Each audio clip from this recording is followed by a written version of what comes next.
Salut à tous, très content de vous retrouver en ce début du mois d'avril. Alors encore un peu déboussolé, je vous le cache pas, de l'étape numéro 2 de nos Masters et de son arrivée un peu surprise, il faut bien le dire. Mais bon, c'est aussi ça les Masters, de l'indécision, du suspense et une perpétuelle remise en question semaine après semaine. Alors focus désormais sur l'étape numéro 3 ce samedi 8 avril sur l'hippodrome d'Auteuil.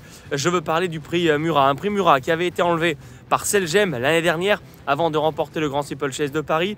Un cheval comme Sofrench également avait enlevé en 2017 ce prix Murat avant de remporter le Grand Steeple. Bref, vous l'aurez compris, à une petite quarantaine de jours du Graal du 21 mai prochain du Grand Steeplechase de Paris, c'est le moment de marquer les esprits pour ensuite pouvoir travailler sereinement en vue du grand objectif de tous nos champions à la fin du mois de mai.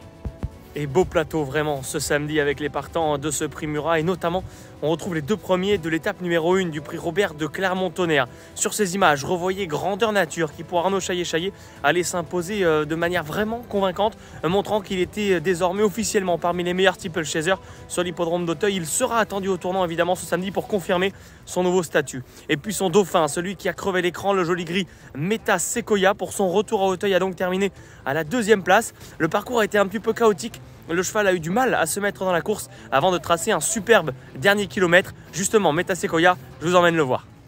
Meta Sequoia, justement, nous le retrouvons dans son box, ici dans son intimité à Maison Lafitte. Que s'est-il passé dans l'étape numéro 1 des Masters? Le cheval s'est montré extrêmement prudent dans ses sauts avant de tracer un magnifique dernier kilomètre qui a séduit bon nombre d'observateurs. Peut-être avait-il besoin tout simplement de revoir Auteuil, plusieurs mois après sa dernière apparition sur la butte Mortemart. Le cheval est depuis très bien, nous l'avons vu ce matin prendre le soleil à Maison Lafitte. Il est vraiment super, il a un gros moral. Le cheval est parfait, m'a dit Isabelle Paco. Il va découvrir le Reduced Fence, c'est la nouveauté pour lui dans ce prix Murat. Mais il arrive vraiment au top de sa forme pour tenter de valider sa participation au prochain Grand Steeplechase de Paris. Et puis derrière ces deux-là, il y aura également Dr Squeeze qui avait fini 4e de l'étape numéro 1. Attention parce que les chevaux de Dominique Bressou sont en très grande forme en ce moment. Citons le retour et la rentrée cette année de l'insaisissable général en chef, capable du meilleur comme du pire pour l'entraînement de David Cotin qui comptera également sur Jessie Ressel qui devra faire un petit peu mieux qu'à l'occasion de sa 5e place dans l'étape numéro 2 où elle était d'ailleurs devancée par Starlet Duménil. Une Starlet Duménil que l'on a vue cette semaine chez François Nicole, vraiment en bel état. Montée sur cette course, m'a dit François Nicole, attention à elle, spécialiste des 4400 mètres. Et puis celui qui sera très attendu au tournant, c'est évidemment le 2e du dernier Grand Steeplechase de Paris.